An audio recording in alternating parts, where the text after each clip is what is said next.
I got broads in Atlanta. Just took the lean in the family.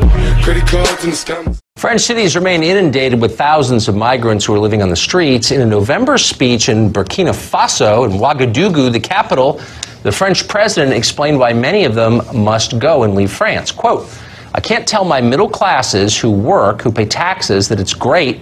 We're going to welcome everybody into the country," he said. "That's ridiculous. Who's going to pay for that? You'll just fuel racism and xenophobia. That doesn't exist, totally open frontiers. That just doesn't work." Katie Hopkins is with Rebel Media, and she joins us tonight. So, Katie, that was the president of France, the historic rival to your island kingdom. Can you imagine an English leader saying, a political figure in the UK saying something like that out loud? No, not at all. I think Macron, hopefully, is going to come back really strong on migration. I hope he's going to up the number of asylum seekers, rejected asylum seekers that are deported. And I think the mayors, the 7 mayors that have written these letters saying that they are overwhelmed by migrants, they are looking for fast action. And they're also looking for the rest of France to share the problem. At the moment, it's very much around the periphery of France, in the departments around the edge of France. And I think what those mayors are really saying is we need everyone else to take some of the share and to bear the load. But he is talking tough on migration, and you can see why, because Merkel hasn't been tough enough on migration, and as a result, she's just had her worst polling for 70 years, which pleases me no end, because I think the woman is dead behind the eyes. Oh, I agree completely. It just seems it's so odd to have a president of France speaking like this, far tougher on migration than the Prime Minister of the UK.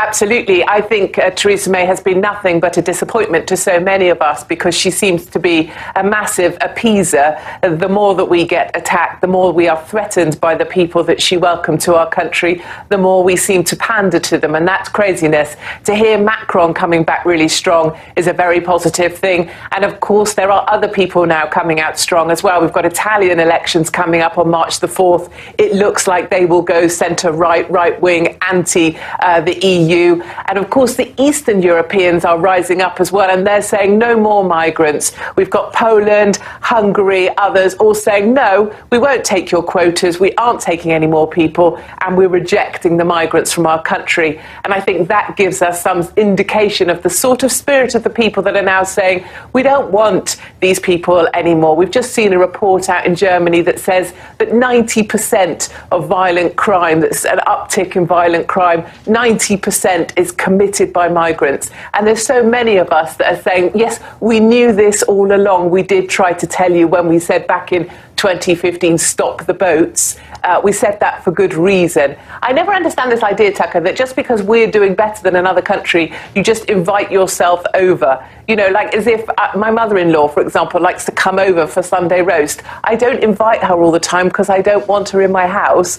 In the same way as just because people want to join our country, we don't have to accept them just because they want to come because we're doing rather better than they are. I think it's okay to refuse people, and it's okay to say no. And if you're really a migrant fleeing from a country, how is it that you decided to leave your women and your children behind? Was it really that scary that you left the girls and you ran away? These are economic migrants, great and question. I think we're within our rights to say no. I want to wish you good luck with your mother-in-law, Katie, and I hope she doesn't watch Fox.